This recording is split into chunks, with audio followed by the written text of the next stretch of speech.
मित्रांनो, सह्याद्री ट्युटोरियल्स मध्ये तुमचं स्वागत आहे. उद्याच रिझल्ट आहे. मी 4-5 दिवसापूर्वी व्हिडिओ अपलोड केला होता, की 5 तारखेलाच रिझल्ट आहे आणि त्याप्रमाणे उद्याच रिझल्ट आहे. 10वीच्या रिझल्टची ना सगळेजण आतुरतेने वाट बघतात. कधी एकदा 10वीचा रिझल्ट लागतोय. गॅरंटी असते, की 90% तर मिळणार आहेत. 95% 97% तो एक वेगळाच आनंद असतो. पण मी तुम्हाला सांगू का? या रिझल्टची ना फार थोडी मुलं आतुरतेनं वाट बघतायत. फार थोडी. अगदी लेस दॅन 5% हे माझं वैयक्तिक मत आहे. मी माझ्या अनुभवातून सांगतोय. मला कुणाला त्रास द्यायचा नाही, डिमोटिव्हेटिंग काही बोलायचं नाहीये. पण मला माहिती आहे, की बऱ्याचशा मुलांना या रिझल्टची भीती वाटते. पेपर बरे गेलेले नाहीयेत. माझा ग्रुप क्लिअर होईल का? मी पास होईन का? असे सुद्धा मी कॉल रिसीव्ह केलेत बाळांनो. आता मला तुम्हाला सांगायचंय पहिली गोष्ट म्हणजे अतिशय इम्पोर्टंट रिझल्ट जो काही आहे तोच लागणार आहे. त्यात काही चेंजेस होणार नाहीये. तेव्हा रिझल्टला खंबीरपणे सामोरे जायचंय. पण जसा अभ्यास केलाय तसा तो रिझल्ट असणार आहे. त्यात कमी अभ्यास केलाय आणि मला खूप चांगले मार्क पडले असं होणार नाही. पण असं होऊ शकतं, की तुमचा पेपर चांगला गेला होता, पण तुम्हाला मार्क कमी मिळाले. त्यावेळेस तुम्हाला नक्कीच रिचेकिंग, रिव्हॅल्युएशनसाठी अप्लाय करावं लागेलच. मी तुम्हाला सांगतो, की तुम्हाला पैकीच्या पैकी मार्क पडू देत नाही तर कमी मार्क पडू देत. जर जमलं पॅरेंट्सनी अलाउड केलं तर फोटोकॉपी मागवा. हां, तुम्हाला तुम्ही जो पेपर लिहिलाय ना त्याच्या झेरॉक्स मिळतात लक्षात घ्या आणि त्यात सिरियसली लक्षात घ्या. बोर्डचे नियम फार विचित्र आहेत बरं का लक्षात घ्या. त्यात तुमचे समजा 1-2 मार्क वाढतायत. पण ते वाढवले जाणार नाहीयेत. कारण बोर्डचा असे पण काही रूल आहेत बरं का, की कमीत कमी 5 किंवा 10 मार्काचा चेंज होत असेल तर तुम्ही अप्लाय करू शकता. फार विचित्र नियम आहे. म्हणजे ग्रुपिंग क्रायटेरिया काही लोकांचा 1-2 मार्कासाठी राहिलाय. फोटोकॉपीमध्ये कळते, की 1-2 मार्क चुकलेत, माझे मार्क वाढतायत तिथं. फार विचित्र नियम आहेत. बरं असू दे, ते काही इश्यू नाहीये. मला मेनली सांगायचं आहे, की फिजिक्स आणि केमिस्ट्री आणि मॅथ्स ओके. फिजिक्स, केमिस्ट्री आणि मॅथ्समध्ये मिळून किती मार्क लागतात ग्रुपिंग क्रायटेरियासाठी? आता मी तुम्हाला सांगतो.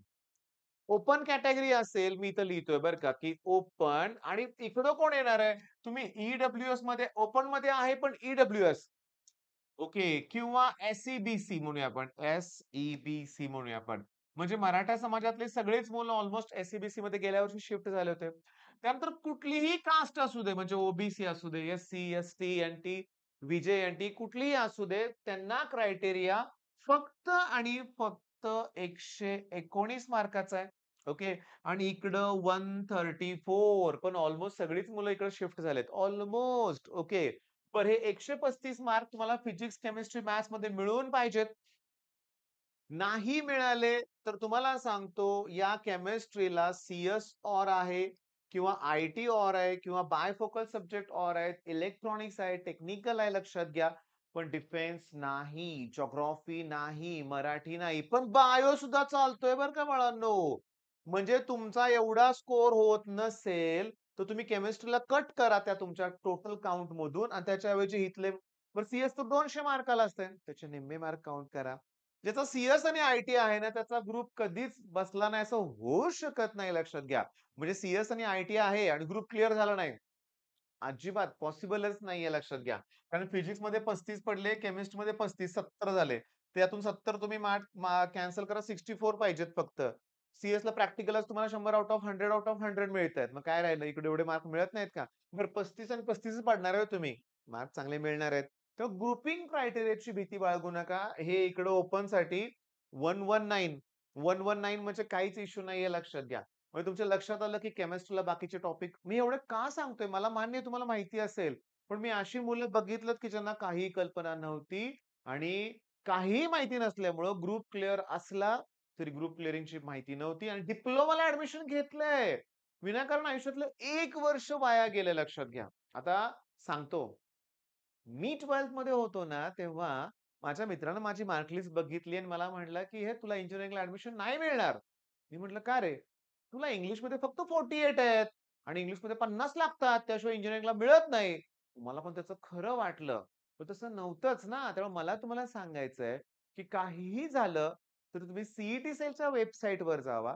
तिथं इन्फॉर्मेशन ब्राउचर सगळं असणार आहे. ॲडमिशन्स रिलेटेड सगळी माहिती तिथं असते लक्षात घ्या. मग तिथून सगळं वाचायचंय लक्षात घ्या. हे सगळं जे ह्याला तो सब्जेक्ट हे सगळं दिलंय तिथं. त्याच्यामुळं ऐका, "सर मला खूप भीती वाटते." लहान आहात तुम्ही, भीती वाटणारच आहे तुम्हाला. सगळ्यांना भीती वाटते. ओके. इव्हन टॉपर जे आहेत त्यांना पण भीती वाटतेच, की किती स्कोर होईल वगैरे. त्यामुळं या रिझल्टचा एवढा तणाव का घेताय तुम्ही? बिलकुल घेऊ नका. कुणीही फेल होणार नाही मला माहिती आहे. कुणीही फेल होणार नाही. इव्हन तुम्हाला सांगतो, की तपासणाऱ्या शिक्षकांना पण इन्स्ट्रक्शन तशाच असतात, की शक्यतो जेवढे होतील तेवढी मुलं पासच व्हावीत. एक लक्षात घ्या, अगदी मी तुम्हाला सांगतो, की प्रॅक्टिकलला सुद्धा कुणालाही कमी मार्क विनाकारण दिले जाणार नाहीयेत. अगदी 30 पैकी 30 नाही दिले, तरी 28, 27, 29 मार्क दिले जातात. त्यामुळे त्याचाही तणाव घेऊ नका. कुठलाही तणाव घेऊ नका. आज रिलॅक्स झोप घ्या. सकाळी पण निवांत पहाटे उठून पहाटे नाही म्हणजे पहाटे उठून रेग्युलर शेड्यूल नंतर ब्रेकफास्ट करा, निवांत भरपेट जेवा, सगळ्यांशी आनंदात राहावा. म्हणजे मला म्हणायचं काय तुमचा तणाव दिसलाच नाही पाहिजे. उद्याचा दिवस अतिशय इम्पोर्टंट आहे.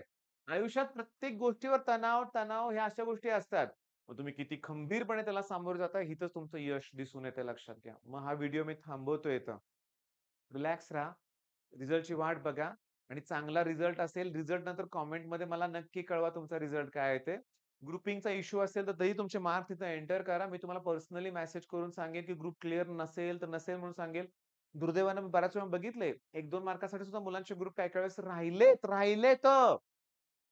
10वी ला 99, 95, 96% ग्रुप क्लिअर नाही अशी पण उदाहरणं बघितलेत मी. मग लगेच इम्प्रूव्हमेंट एक्झाम तयारी करावी लागेल. जे आहे ते आहे मी बोलतोय, पण अगोदर कन्फर्म तर करूया आपण. मग चला, मग उद्या रिझल्ट लागणार आहे. All the best.